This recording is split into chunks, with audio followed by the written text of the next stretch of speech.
فاعلم أنه لا إله إلا الله واستغفر لذنبك.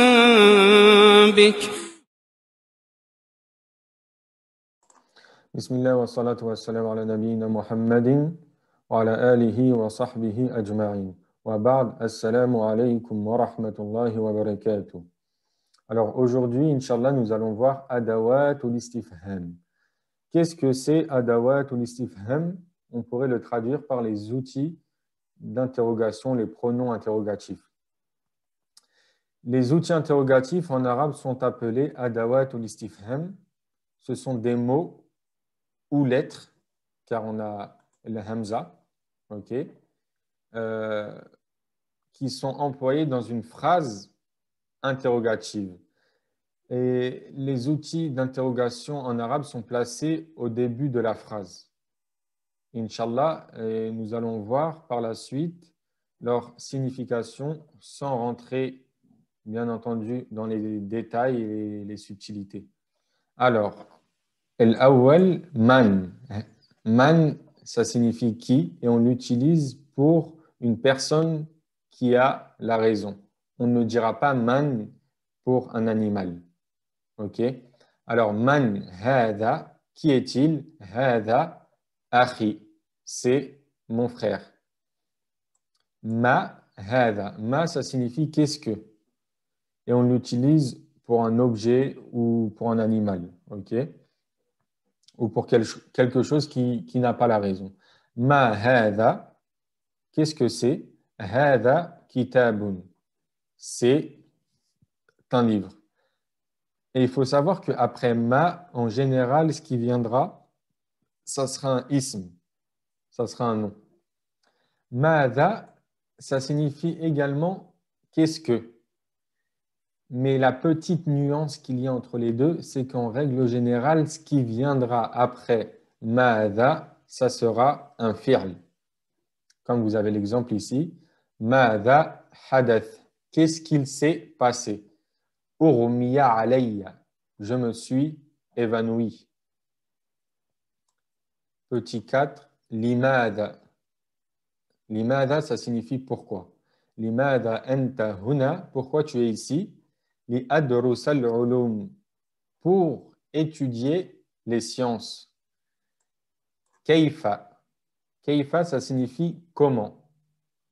On questionne une personne au sujet de son état. Kaifa haluka, comment vas-tu?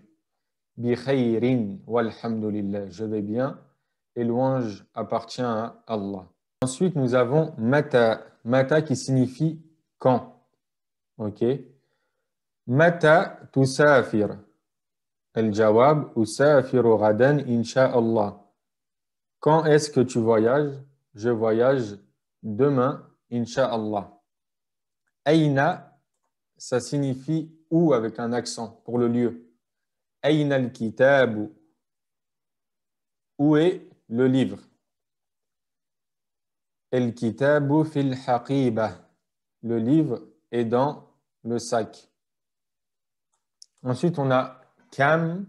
Kam qui signifie combien. Ok. Il faut savoir qu'après kam, le nom qui viendra sera mansoub. Il prendra en règle générale fathatayn et il sera mufrad. Il sera singulier. On ne vient pas avec le pluriel après kam. Kam tiflan lak. Combien as-tu d'enfants? Khamsatu atfalin. J'ai 5 enfants. Ensuite, nous avons ay. Ay qui signifie lequel ou quel. Ay kitabin turid. Quel livre veux-tu? Uridu kitab al-qawa'id. Je veux le livre des règles. Ok, il faut savoir que ay, le mot qui viendra après lui sera majrour. En général, il prendra kasra, une kasra. Ok. Hal, ça signifie est-ce que. Hal tasma'ul adhan. Est-ce que tu entends l'adhan, l'appel à la prière? Naam, asma'uhu. Il faut savoir que hal, c'est pour poser la question est-ce que, et la réponse sera faite par naam ou la. En revanche, ici, vous avez bien une réponse par na'am. Et après la réponse na'am ou la, on viendra mettre une petite virgule. OK? Et on terminera la phrase, Inch'Allah. Et a, ça c'est un harf istifham, c'est une lettre d'interrogation. Ça signifie également est-ce que. Atasma'ul adhan, na'am, asma'ul adhan. Il y a une nuance entre hel et a, mais on ne va pas rentrer dans les détails, Inch'Allah.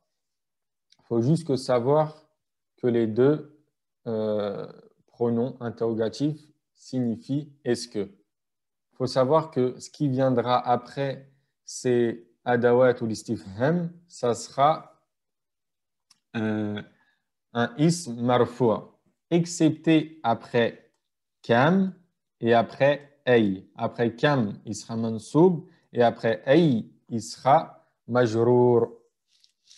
Wa barakallahu fikum. At-tadrib. Alors, on va expliquer, Inch'Allah, l'exercice. La consigne, c'est imla il-farar bil-adat il-munasibati min as-sunduq. En gros, ici, on a des questions à trous et il faut choisir le bon pronom interrogatif. Exemple petit 1. Ribta. Ribta, ça veut dire s'absenter. Alors, on va utiliser quel pronom interrogatif pour formuler une bonne question. Ribta, quand est-ce que tu t'es absenté? On peut dire mata ribta. OK. On peut dire limada ribta. Pourquoi tu t'es absenté? Wa hakada. Petit 2, alladhi biyadik. Ce que tu as entre les mains. Alors là, on va choisir malladhi biyadik. Qu'est-ce que tu as entre les mains? Et là, on a choisi ma pour la simple et bonne raison, c'est qu'après le ma vient ism et ce n'est pas un fi'l. Si c'était un fi'l, on aurait choisi mada. Vous comprenez? Safara ma'ak. Voyager avec toi. Là, on peut utiliser aina safara ma'ak. Où a-t-il voyagé avec toi? Ou également mata safara ma'ak. Quand est-ce qu'il a voyagé avec toi? Wa hakada. El-hal. El-hal, c'est ton état. Comment tu vas? Là, on va utiliser kayfa el-hal. Comment tu vas? Huna turid. On a tu veux. Donc là, on va utiliser lequel? On va utiliser mada. Qu'est-ce que tu veux? Et je vous ai dit après mada, excusez-moi, il est là. Après mada vient en règle générale un fi'l, un verbe. Le petit 6, baytin turid. Maison que tu veux. Là, nous allons utiliser. Là, regardez, la réponse, elle est simple. Je vous ai dit, en règle générale, après un ismu istifham, pronom interrogatif, c'est marfou' avec des dhamma. Mais là, c'est majrour. Je vous ai dit que juste un parmi les adawat ou l'istifham, le mot qui le suivra sera majrour. C'est lequel? Exactement. C'est bel et bien ay. Ayya baytin turid. Quelle maison veux-tu? Petit 7, tusafir ila Mecca.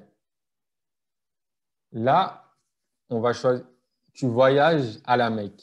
On va utiliser mata. Quand est-ce que tu voyages à la Mecque? Petit 8, hada kitabuka. C'est ton livre. Là, on va utiliser hal. Hal hada kitabuk. Est-ce que c'est ton livre? Riyalan ma'ak.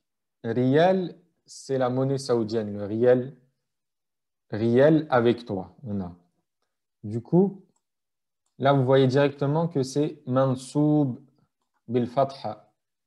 Et je vous ai dit que après kam, le nom il sera mansoub. Donc là, c'est simple. Combien de riel as-tu avec toi? Kam riyalan ma'ak. 10. Tusalli al-jumu'ah. Tu pries le jumu'ah. Aïna. Où tu pries le jumu'ah? Aïna tusalli al-jumu'ata. Et le 11. Jaha Haroun. Est-ce que Haroun est venu? Là, on peut mettre A. A. Ja'a Haroun. Est-ce que Haroun est venu? Et l'exercice numéro 2, التدريب الثاني ضع سؤالا لكل جواب من الأجوبة التالية كما في المثال. Ici, on a le but de l'exercice, c'est qu'on a une réponse et il nous demande de formuler une question. OK? L'exemple et le mithal, on avait Na'am asma'uk. Et la question, c'est Hal tasma'uni? Est-ce que tu m'entends? Et le jawab, Na'am asma'uk. On va faire le petit 1 ensemble, Inch'Allah. Ana bi khayrin walhamdulillah. Là, on peut poser comme question Hal anta bi khayr? Ou on peut poser Kayfa haluk? Ana bi khayrin walhamdulillah. Vous comprenez? Donc, on peut dire Kayfa haluk? La réponse Ana bi khayr walhamdulillah. Je vous laisse faire le reste des exercices, enfin de l'exercice seul. ونسأل الله سبحانه وتعالى أن يرزقنا علما نافعا وعملا متقبلا ورزقا طيبا. Et je vous dis, Inch'Allah, à la semaine prochaine pour une nouvelle vidéo. Si vous avez des commentaires, n'hésitez pas. Inch'Allah, si vous voulez que je modifie certaines choses, n'hésitez pas. S'il y a des choses que vous n'avez pas compris ou assimilées, n'hésitez pas également. Wassalamu alaykum wa rahmatullahi wa barakatuh. Subhanakallahumma wa bihamdik. Ashhadu an la ilaha illa ant. Astaghfiruk wa atubu ilayk. فاعلم أنه لا إله إلا الله واستغفر لذنبك